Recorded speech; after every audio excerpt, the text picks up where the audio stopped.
When Zena'ya was about 5 days old, like she was making this little hiccuping sound, and I just thought it was wind. Like everyone told me it was wind and just got to go back to sleep.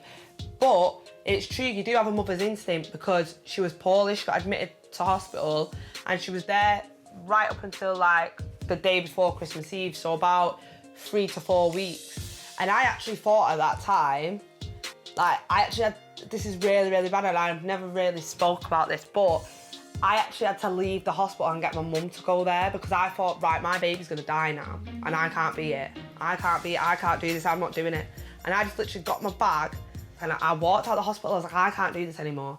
Do you know what I mean? I'm too young for this, I can't do it. And I had to get my mum to go and deal with it. I couldn't, it's too much.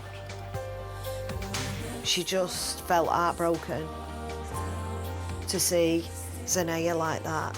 It was a very, very emotional time. You're looking at your baby in a little cot with tubes up her nose and being told, we don't know whether she's going to be pulling through this. So me in the hospital watching my child break down crying, and she don't want to be there, really breaking down crying, having Zena'ya on my chest and tubes. And I was praying to God Zena'ya would pull through.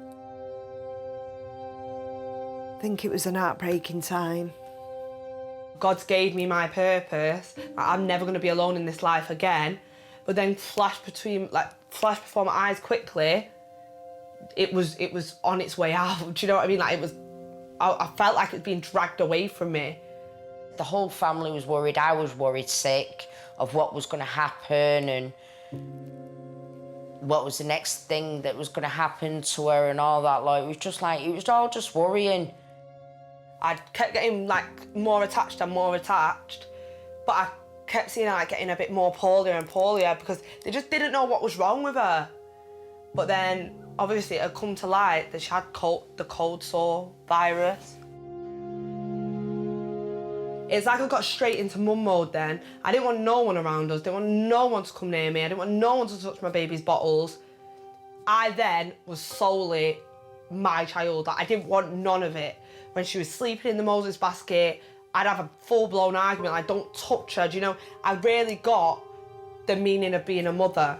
I was rocking her and I was saying to myself, please, please, just, if there's one thing in life, don't take this away from Sassi. Zena'ya pulled the tubes from her face and she vomited everywhere. And after that moment, Zena'ya started pulling through. And then I started to get into it, you know, like, just getting into like being a proper mum. Give me cuddles, give me cuddles. Once I got into it, I really, really loved it and I really enjoyed it.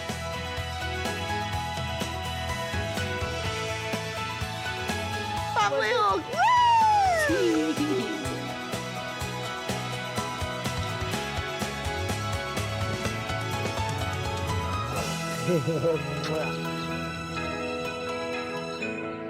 I'm kind of a full-time dad as well as she's a full-time mum. She has a 1 week off and 1 week on, and I have a 1 week off and 1 week on. So in a month we have a 2 weeks each.